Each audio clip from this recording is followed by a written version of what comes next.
श्रीमान् वेङ्कटनाथार्य कवितार्के केसरी वेदान्ताचार्यवर्यो मे सन्निधत्तां सदा हृदि गुरुभ्यः तद्गुरुभ्यस्य नमो वागमदीमहे वृणीमहे च तत्राद्यौ दम्पती जगदाम्पति ज्ञानानन्दमयं देवं निर्मलस्फटिकाकृतिम् आधारं सर्वविद्यानां हयग्रीवमुपास्महे वेदान्तगुरुमुखार्चितवागीशपदारविन्दमधुपालिं श्रीब्रह्मतन्त्रकलिजिन्मणिमालां वन्दे श्रीयसुमहार्गाम् उपवीतिन ऊर्ध्वपुण्ड्रवन्तं त्रिजहत्पुण्यफलं त्रिदण्डहस्तं शरणागतसार्तवाहमीडे शिखया शेखरिणं पतिं यतीनाम्. ஸ்ரீ பகவத் ராமானுஜருடைய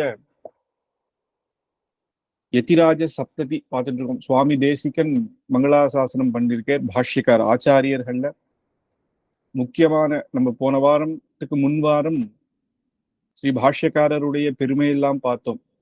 எப்படி ஆச்சாரிய பரம்பரையில நடுநாயகமாக இருக்கே அப்படின்னு. அப்போ பாஷ்யக்காரரை ஸ்தோத்திரம் பண்றதுக்கு முன்னாடி நம்ம ஆச்சாரிய பரம்பரைய முதல்ல இருந்து லக்ஷ்மிநாத சமாரம்பாம்னு ஆரம்பிச்சு சுவாமி தேசிகன் ஒவ்வொருத்தரையாக இங்க மங்களாசாசனம் பண்ணிட்டு வந்து ஸ்ரீ பாஷ்யக்காரரை மங்களாசாசனம் பண்றேன். அதுல முதல் ஸ்லோகம் வரைக்கும் போன வாரம் பார்த்தோம்.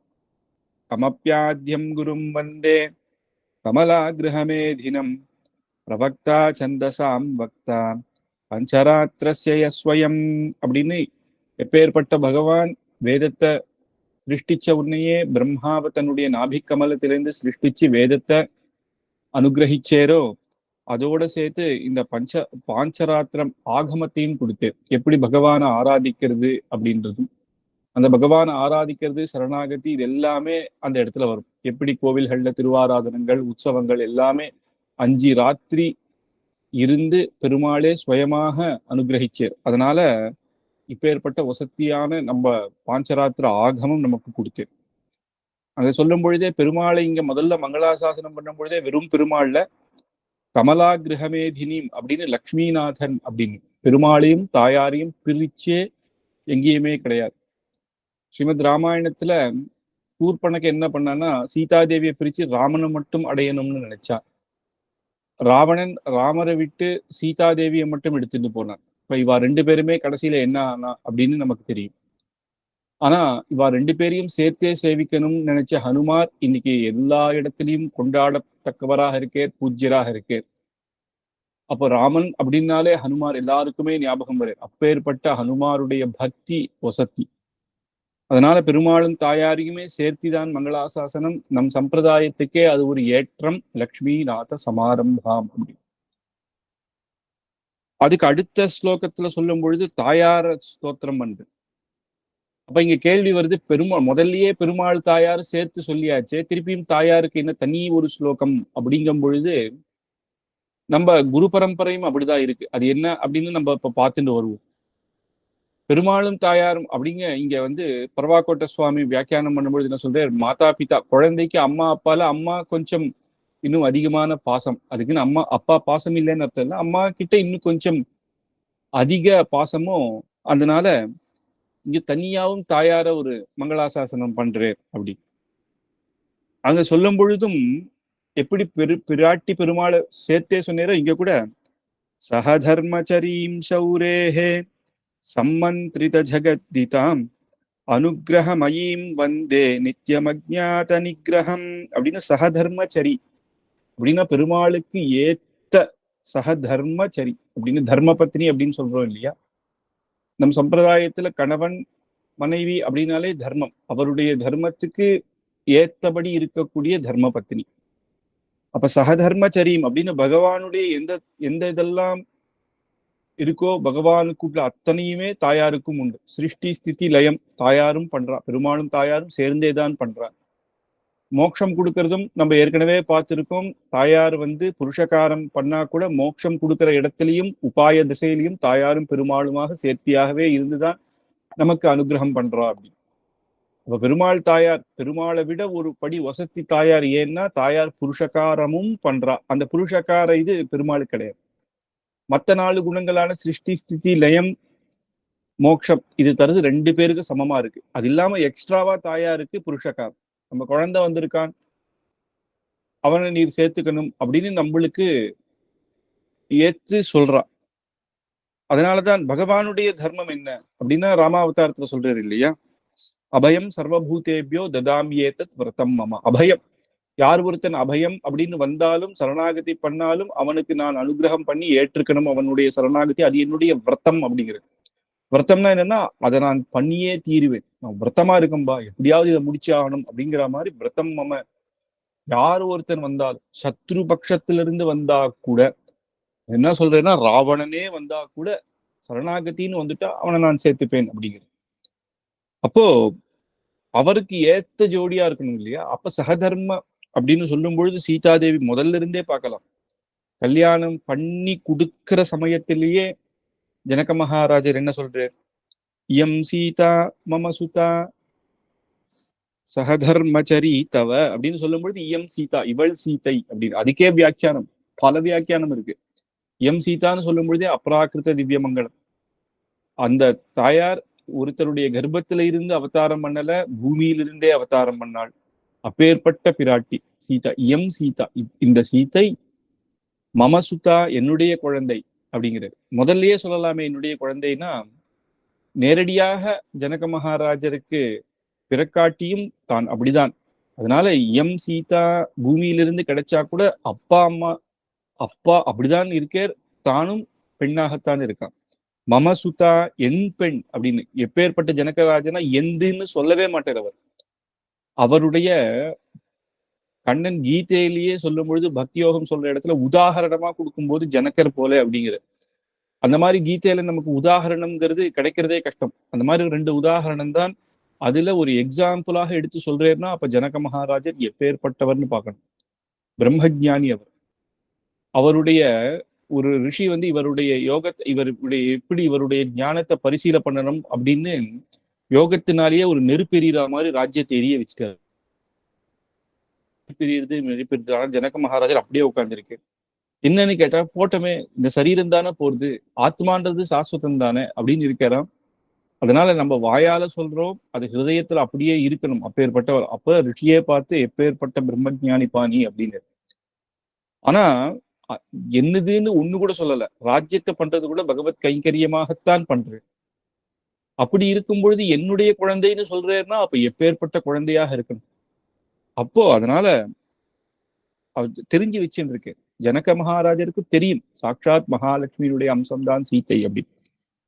அப்ப சொல்லும் பொழுது சகதர்ம சரி தவ, உனக்கு உன்னுடைய தர்மத்துக்கு ஏத்தபடி இருப்பா அப்படின்னு. தவ, உம்முடைய தர்மத்துக்கு ஏத்தபடி இருப்பா. அது என்ன அப்படிங்கும் பொழுதுதான் நமக்கு தெரியுது. சரணாகத வத்சலா, காக்காசுரன் கிட்ட பெருமாளே கோபம் வந்தா கூட விரதம்மமான்னு உம்முடைய விரதத்தை நீர் மறந்துட்டேரா இல்லையே, காக்காசுரன் உன் குழந்தை தானே, பரவாயில்ல ஏதோ பண்ணிட்டு போறான் அப்படின்னு அனுகிரகம் பண்ணும் அப்படின்னு காக்காசுரனுக்கே அனுகிரகத்தை வாங்கி கொடுத்தா பிராட்டி இல்லைன்னா அங்க கஷ்டமாயிருக்கும். அதே மாதிரி ராவணனுடைய சபையிலையும் சொல்றான், தேன பைத்ரீம் பவத்துதே எது ஜீவித்தும் இச்சசி அப்படின்னு.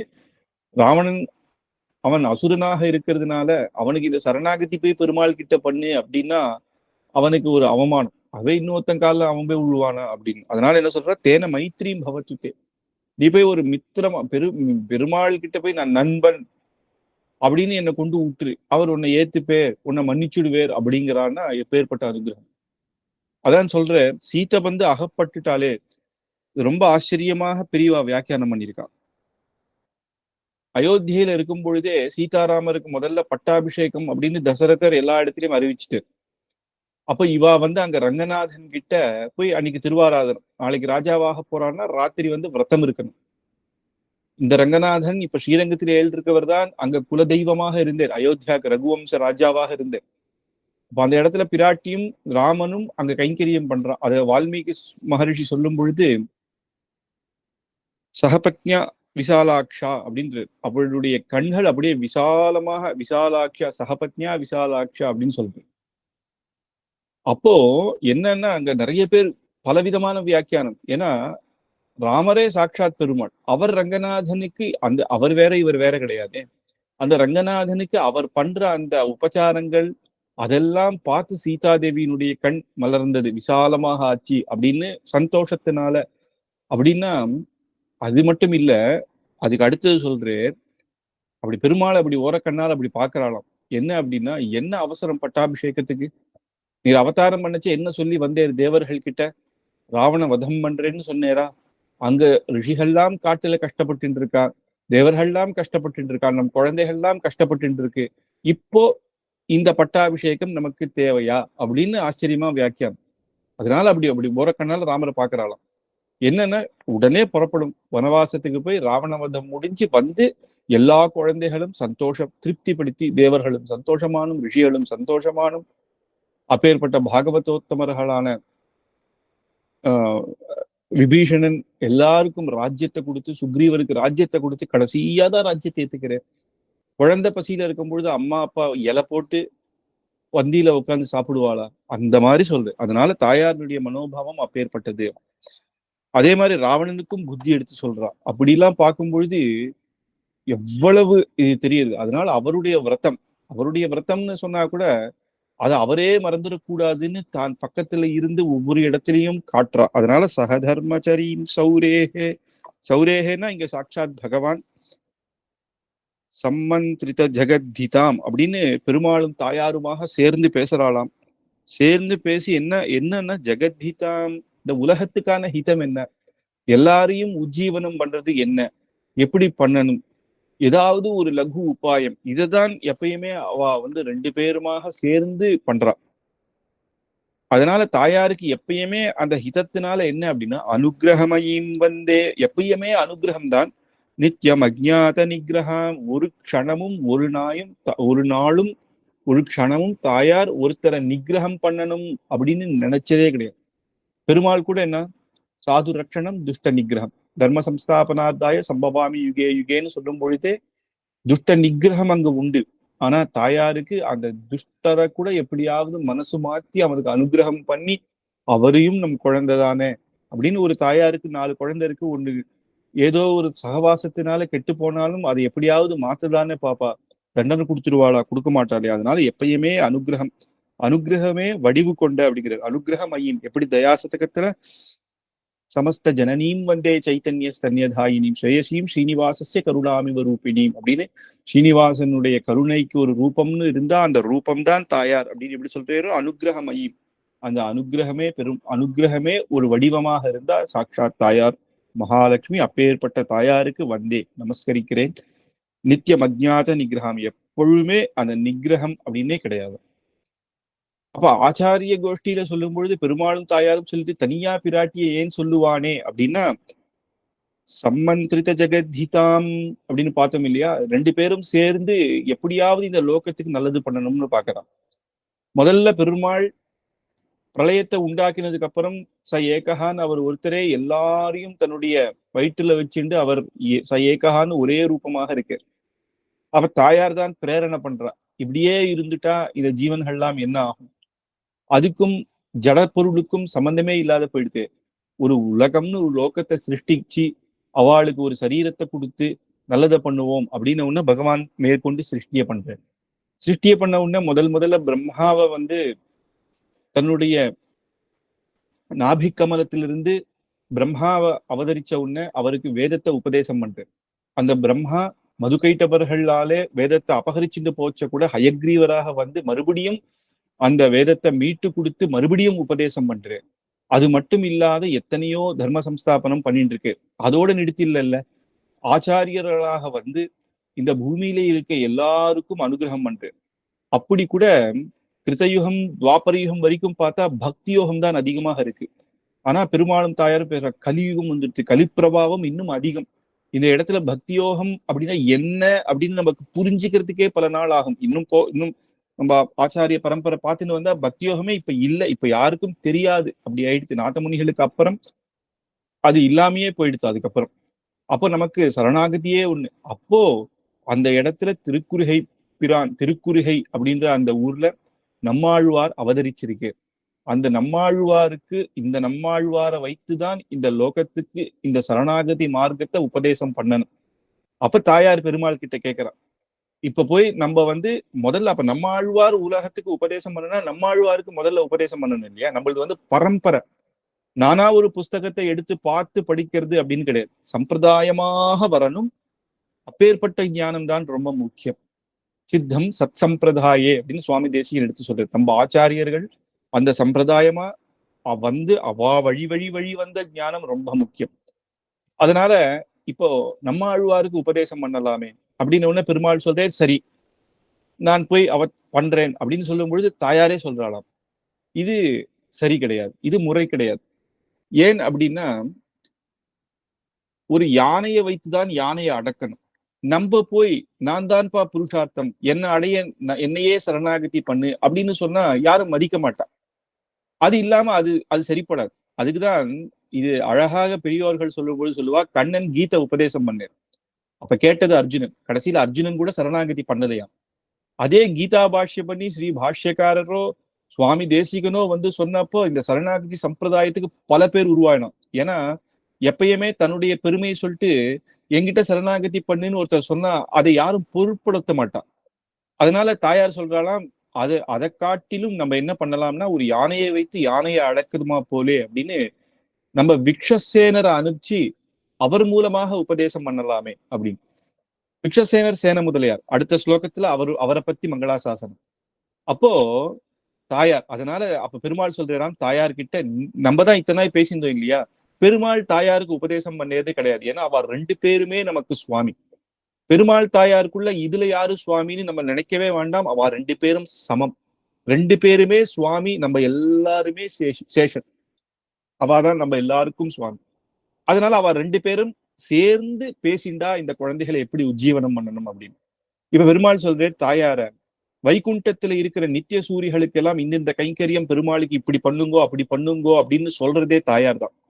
பெரிய பிராட்டி தாயார் இருக்கிறதுனால பெரிய பிராட்டி கிட்ட சொல்ற, நீயே அப்பேற்பட்ட விக்ஷசேனருக்கு உபதேசம் பண்ணலாம் அப்படின்னு ஒண்ணு விக்ஷசேனரை கூப்பிட்டு தாயார் உபதேசம் பண்றா அப்படின்றது நம்ம ஆச்சாரிய பரம்பரை. அதனால முதல்ல பெருமாள் தாயார் சேர்த்து மங்களாசாசனம், அடுத்தது தாயார். ஏன்னா தாயார் மூலமாக அந்த மந்திரம் சொல்லி அதுக்கப்புறம் மேற்கொண்டு விக்ஷசேனர் அப்படி இப்படி. அதனால சகதர்மச்சரீம் அப்படின்னு பெருமாளுக்கு ஏத்த தர்மத்தை அனுஷ்டிக்கிறான். ரத்தம் மம அப்படின்னு சரணாகதி தர்மத்தையே தாயார் 2 பேருக்கும் நம்ம ஸ்ரீஸ்துதியில சுவாமி தேசிகன் சொன்ன மாதிரி ஏக லட்சியம் தயாயாக, அவ 2 பேருக்கு ஒரே லட்சியம் தான். என்ன லட்சியம் அப்படின்னா, இந்த ஜீவாத்மகால எல்லாரையும் உஜ்ஜீவிக்கணும். என்ன வித்தியாசம் அப்படின்னா, பெருமாளுக்கு கொஞ்சம் நிகிரகம் உண்டு, துஷ்ட நிகிரகம் உண்டு.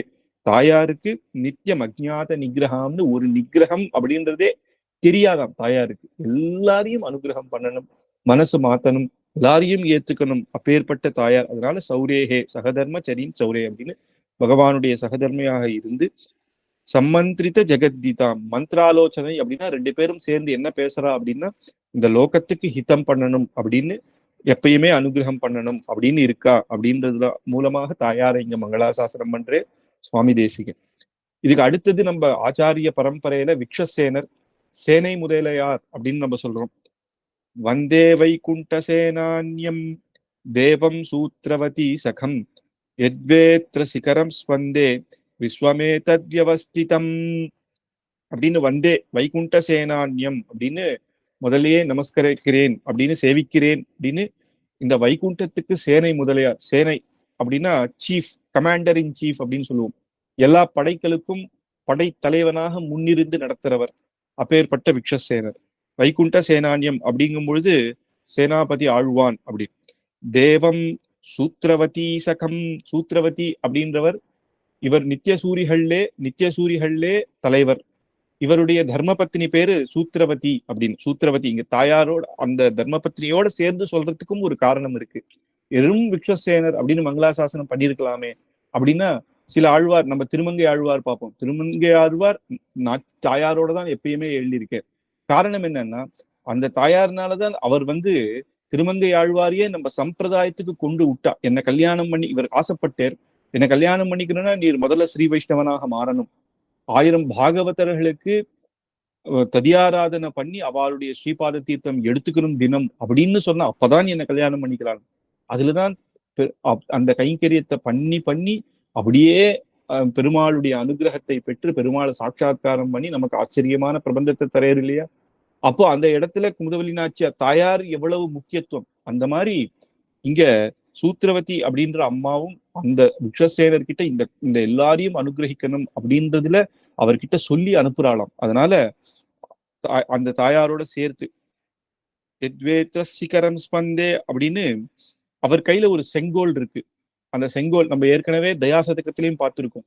விக்ஷசேனர் கையில ஒரு செங்கோல் எல்லாரையும் பிடிச்சு ஒரு தட்டு தட்டுறோம். இந்த மாதிரி தப்பு பண்றவாள்லாம் ஒரு சின்ன தட்டு, அதுவே தயை அப்படின்னு தயாசதகத்துல சொல்றது. ஏன்னா நம்ம தப்பு பாதையில போகாம அவர் 2 தட்டு தட்டுரு. ரங்கநாதனுக்கு எப்பயுமே சங்க சக்கரம் உண்டு. அதுல சக்கரம் ஆயுதம், கத ஆயுதம். இந்த கதையோ சக்கரமோ நமக்காக கிடையாது, அது அசுரர்களுக்காக, ராவணாதி அசுரர்களுக்காக. நமக்கு என்ன அப்படின்னா பின்னாடி ஒரு செங்கோல் ஒண்ணு வச்சிருப்பாரு, ஒரு கட்டை. பெருமாள் எழுதும் போது பின்னாடி அப்படியே வரும், அந்த தடி அழகா இருக்கும். சில வாட்டி அர்ச்சகா கையில எழ பண்ணிட்டு வருவா, அந்த பெருமாள் வாகனத்துல எழுதுறதா இருந்தா அதுதான் நம்மளுக்கு. ஏன்னா தப்பு பண்றவாள தட்டுவேர், ஒரு அடி அடிக்கணும், ஏன்னா அப்பதான் திருந்துவா. இல்லைன்னா பயமே போயிடும். அந்தந்த சின்ன தண்டனையும் அது ஒரு தயை தான் அப்படின்னு. அந்த மாதிரி இவர் கையில இருக்கிற அந்த செங்கோல், அதை வச்சுதான்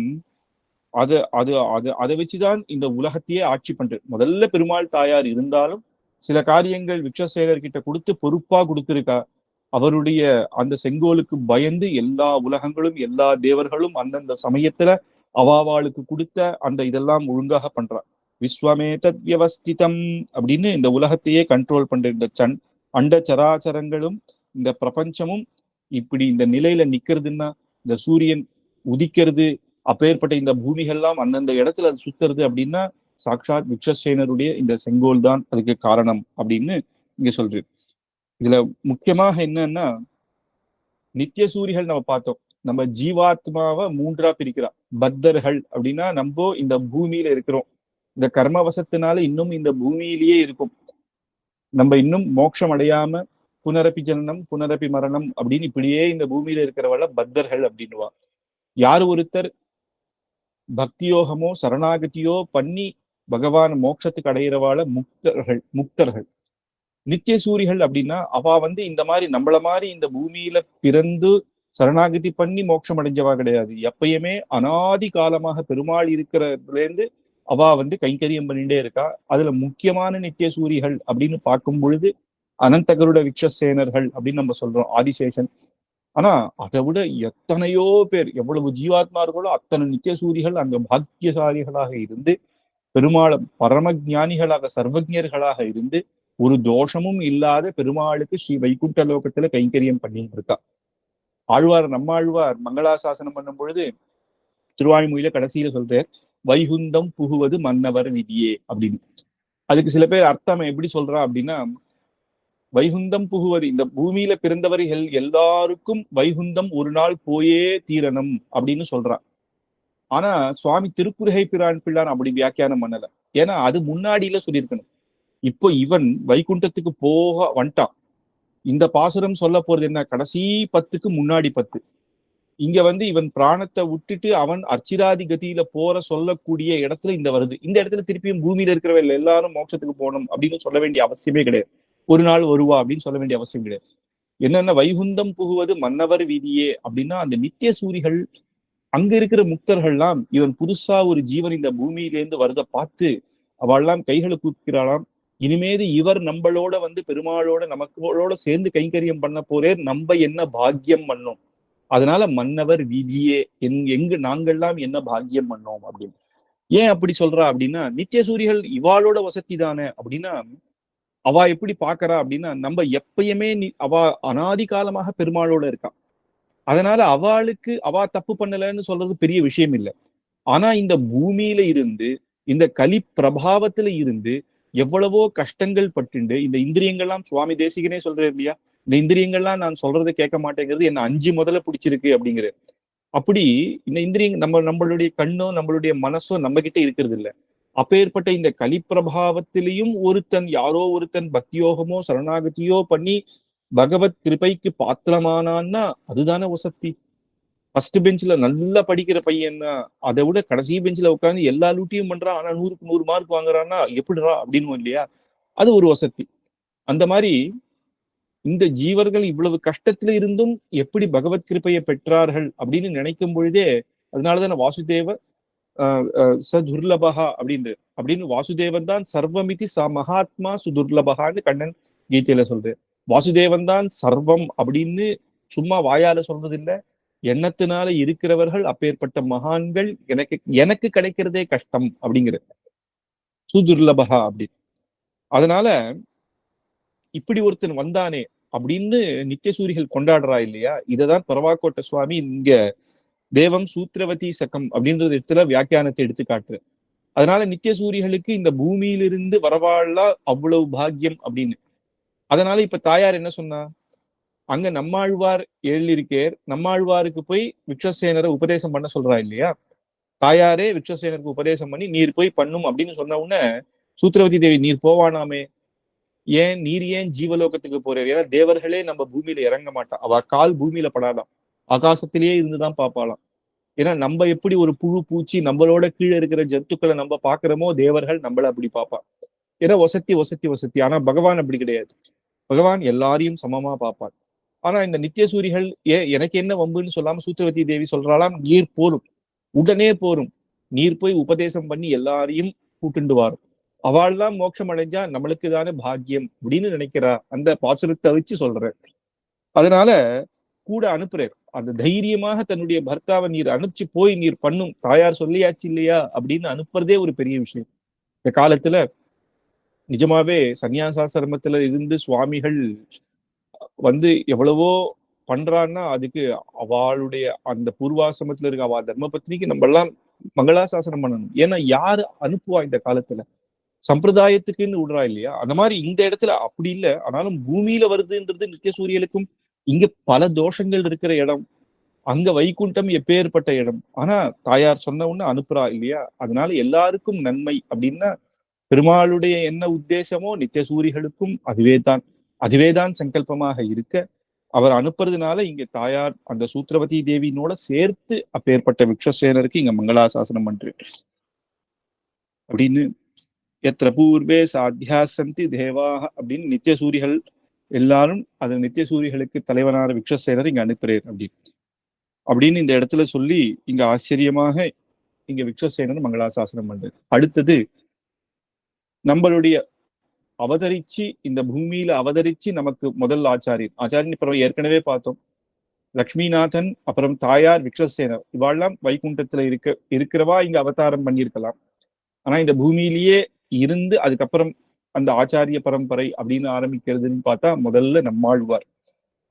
அந்த நம்மாழ்வார் நமக்கு பண்ண அனுகிரகம் அப்படின்றது எப்பேற்பட்ட அனுகிரகம் அப்படின்றது இப்ப சொல்ல போறேன். நமக்கு வசத்தியான அனுகிரகம்.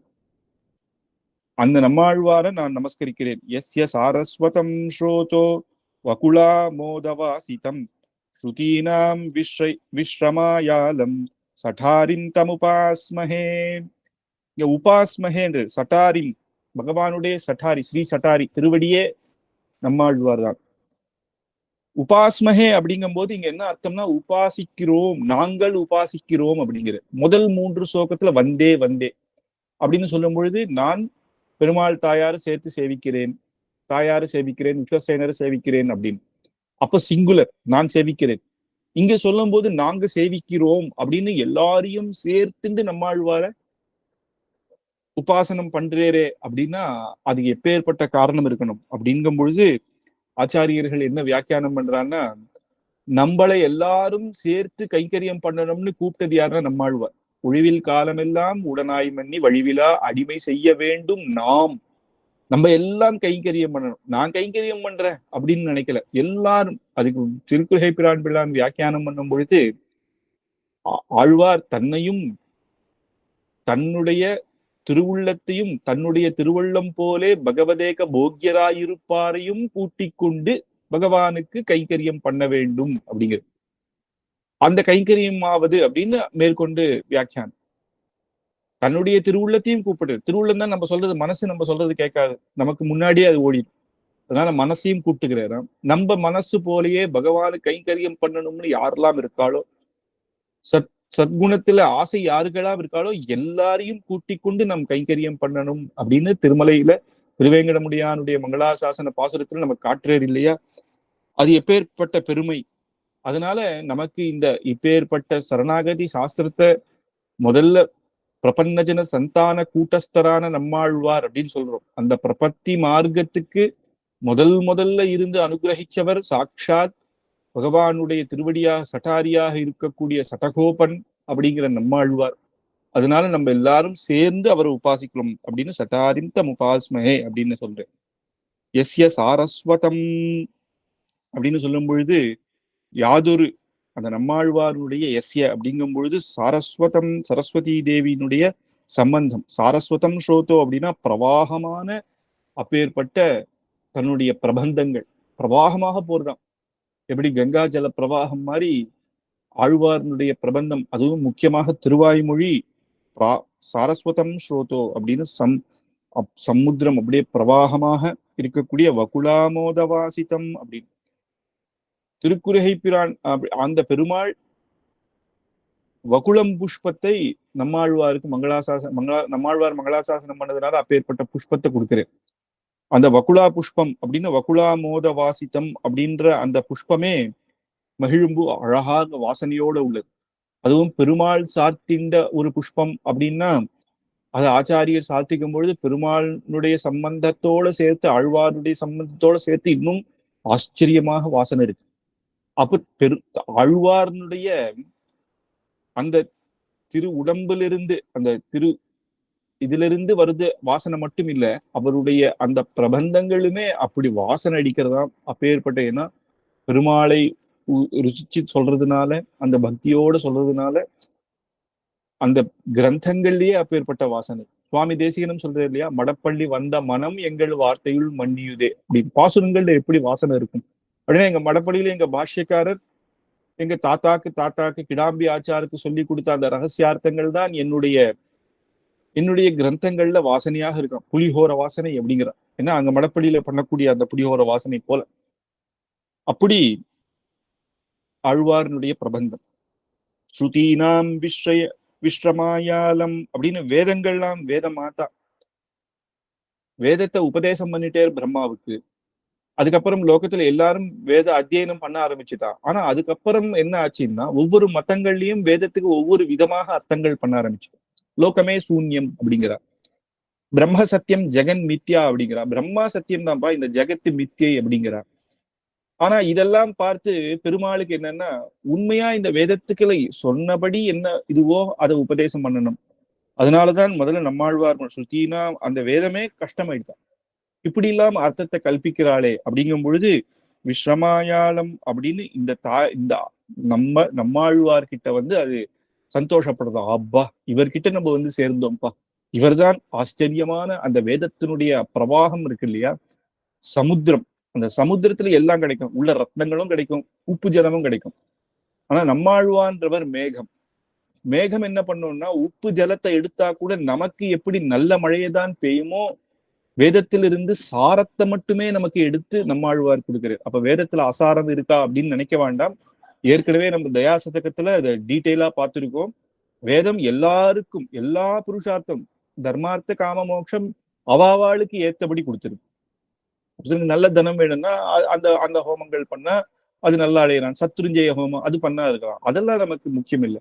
பெருமாளை பத்தி சொல்லக்கூடிய அந்த சாரத்தெல்லாம் எடுத்து கொடுக்கிறார். அதனாலதான் நம் பெரியோர்கள் வேத அத்தியனம் பண்றதே இப்பேற்பட்ட புருஷார்த்தங்கள்ல இல்ல, பகவத் கைங்கரியமாகத்தான் வேதத்தை நம்ம வேத அத்தியனம் பண்ணி பெருமாள் கோவில்ல பகவானுக்கு வேத அத்தியனம் பாராயணங்கள் பண்றார். அதுக்கப்புறம் நன்குபடியான நமக்கு நம் சம்பிரதாயத்துக்கு ஏற்றபடியான அனுஷ்டானங்கள் புருஷார்த்தம் அப்படின்ற மோட்ச புருஷார்த்தத்தை கொடுக்கக்கூடிய பக்தி கொடுக்கக்கூடிய இப்பேற்பட்ட யக்ஞயாகாதிகளுக்கு தான் அதிக முக்கியத்துவம் கொடுத்து பண்றா இல்லையா. அப்ப ஸ்ருதினாம் விஷயம் அப்பேற்பட்ட இந்த சமுத்திரத்திலிருந்து மேகம் போல சாரமான விஷயங்களை எடுத்து நம்மாழ்வார் நமக்கு கொடுப்பதாலே சட்டாரிந்தம் உபாஸ்மஹே அப்படின்னு அப்பேற்பட்ட சட்டாரியானவரை நான் உபாசனம் பண்றேன் அப்படின்னு இங்க எடுத்து சொல்றேன். இப்போ கரியார் உடையநங்கை அப்படின்ற இந்த திவ்ய தம்பதிகளுக்கு நம்மாழ்வார் திருக்குருகூர் அப்படின்ற ஆழ்வார் திருநகரி அப்படின்னு என்று சொல்லப்பட்ட அப்பேற்பட்ட திவ்ய தேசத்திலே வைகாசி விசாகம் என்று உண்டோ வைகாசி விசாகம் அப்படின்னு சொல்லக்கூடிய அப்பேற்பட்ட ஆச்சரியமான அந்த திருநக்ஷத்திரத்துல ஆழ்வார் அவதரிக்கிறார். 12 நாள் அந்த குழந்தை அழல, எதுவுமே சாப்பிடலையா. அவ அப்பா அம்மா என்ன நினைச்சா, இது பெருமாளுக்கே நேர்ந்து விட்டுலாம்னு கோவில்லயே விட்டுட்டாலாம். அந்த கோவில்ல இருக்கக்கூடிய ஒரு புளிய மரம், அந்த புளிய மரமே என்னன்னா ஆதிசேஷனுடைய அம்சமானது. அது கீழே போய் ஆழ்வார் உட்கார்ந்தாராம் அந்த குழந்தையிலேயே 12 நாள்ல. அப்படி உட்கார்ந்தவர் தான் 14 வருஷம் சாப்பிடல, அழல, வேற ஒருத்தர் கிட்ட பேசல, அப்படியே தியானத்துல மூழ்கி இருக்கு. அப்பேற்பட்ட ஆழ்வார்.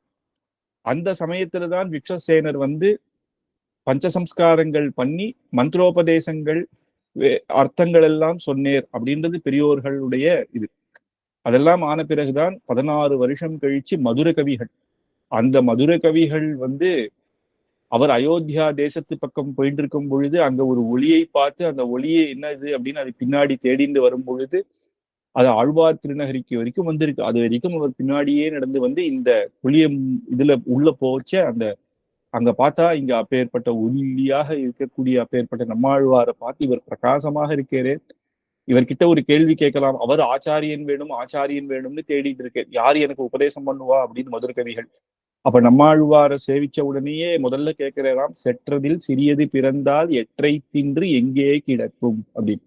செற்றதுன்னா இந்த பிருத்திவி, இந்த லோகம், இது வந்து சாஸ்வதம் இல்லை இல்லையா, எப்பயாவது ஒரு அழியும், திருப்பியும் பிறக்கும், அழியும், சிருஷ்டி அழியும், அதனால இது சாஸ்வதம் கிடையாது. அப்பேற்பட்ட இதுல சிறியது இந்த ஆத்மா பிறந்தால் இது இருந்தால் உள்ள என்ன தின்னு எங்க கிடக்கும்னா அது அற்றை தின்று அங்கே கிடக்கும்.